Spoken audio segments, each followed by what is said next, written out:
Hello दोस्तों, हिंदी कक्षा में आपका स्वागत है। आज हम कक्षा 7 की हिंदी पाठ्य पुस्तक वसंत भाग 2 का पाठ 9 चिड़िया की बच्ची का सारांश करेंगे। यह एक कहानी है और इसके लेखक हैं जैनेंद्र कुमार। तो पाठ का सारांश करने से पहले हम इस पाठ में आए हुए कठिन शब्दों के अर्थ जान लेते हैं। पहला शब्द है सुहावना, जिसका अर्थ होता है सुंदर या मनमोहक, मनभावन। व्यसन, इसका अर्थ है दोष या बुरी आदत या बुरी लत। अभिरुचि का अर्थ होता है पसंद। मसनद का अर्थ है बड़ा गोल तकिया। तृप्ति का अर्थ होता है पूर्ण संतोष। गलीचा का अर्थ है कालीन या कारपेट। हौजो यानी कुंड। विनोद चर्चा का अर्थ होता है हंसी मजाक। चित्र विचित्र यानी अजीबोगरीब। बेखटके, इसका अर्थ होता है बिना किसी डर के। संकोच का अर्थ होता है हिचकिचाहट। सकुचाना, सकुचाना का अर्थ है घबराना। बोध, बोध होना यानी पता चलना। यकाएक, यकाएक का अर्थ होता है अचानक। चित्त का अर्थ होता है मन या हृदय। प्रफुल्लित का अर्थ होता है प्रसन्न। बाट देखना यानी प्रतीक्षा करना। महामानव का अर्थ है महान व्यक्ति। निरी का अर्थ है बिल्कुल। अनजान का अर्थ होता है नासमझ। तृष्णा का अर्थ है प्यास। स्वच्छंदता का अर्थ होता है आज़ादी या मनमानी। भांति भांति के, इसका अर्थ है भिन्न भिन्न प्रकार के।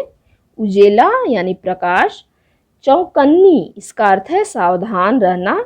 चिचियाना यानी डर से चिल्लाना। सुबकना का अर्थ होता है हिचकी लेकर रोना। चित्त यानी मन या हृदय। तो पाठ का सारांश इस प्रकार है। इस कहानी में लेखक श्री जैनेंद्र कुमार ने यह बताने का प्रयास किया है कि यदि मनुष्य के पास सब कुछ है, धन है, दौलत है, नौकर चाकर, गाड़ी, कोठी इत्यादि, परंतु यह आवश्यक नहीं है कि वह सुखी ही हो और मनुष्य अपने मनोरंजन और खुशी के लिए कितना भी स्वार्थी हो सकता है। इस निबंध में आज़ादी की महत्ता और मनुष्य के स्वार्थी स्वभाव का वर्णन किया गया है। माधवदास बहुत ही अमीर व्यक्ति हैं। उन्होंने संगमरमर की आलीशान कोठी बनवाई है। उसके सामने सुंदर बगीचा लगवाया है जिसमें फव्वारा भी लगा है। शाम के समय कोठी के चबूतरे पर तख्त डलवाकर मसनद के सहारे बैठकर बगीचे की सुंदरता का आनंद लिया करते थे, परंतु उन्हें कुछ खाली सा लगता था। एक शाम एक चिड़िया गुलाब की टहनी पर आकर बैठ गई। उसकी गर्दन लाल थी और धीरे धीरे गुलाबी होते हुए किनारों पर नीले रंग थे।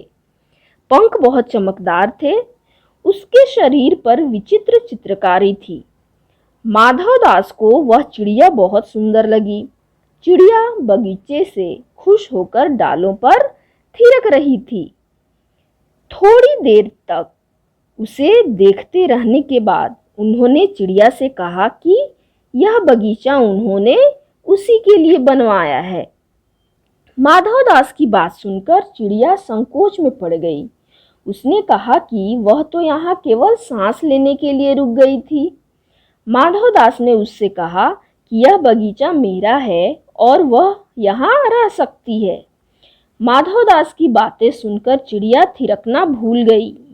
माधवदास ने उस चिड़िया को उसके सूने महल में रुककर चहचहाने के लिए कहा। चिड़िया बोली कि वह अपने घर माँ के पास जा रही है।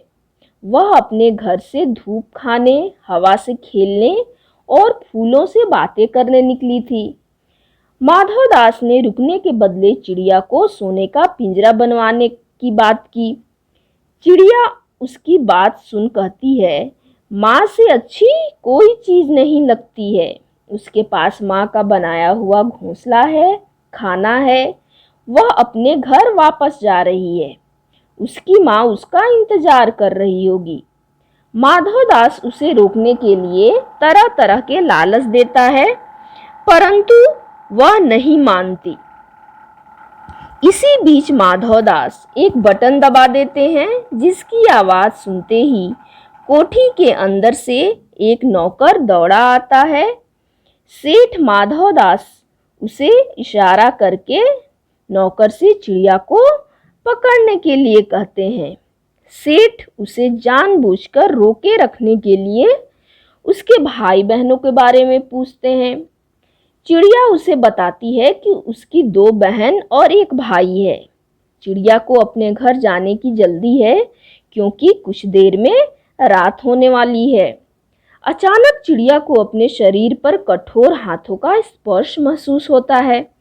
वह चीख मारती हुई नौकर के हाथ से फिसल जाती है। वह जल्दी जल्दी उड़ती हुई अपनी माँ के पास जा पहुँचती है। वह अपनी माँ की गोद में दुबक कर जोर जोर से रोना शुरू कर देती है। माँ उससे उसके रोने का कारण पूछती है, परंतु वह कुछ नहीं बोल पाती। वह अपनी माँ की छाती से इस तरह चिपक जाती है जैसे कभी अलग नहीं होगी। तो यह इस पाठ का सारांश था। अगले वीडियो में हम फिर मिलेंगे। धन्यवाद।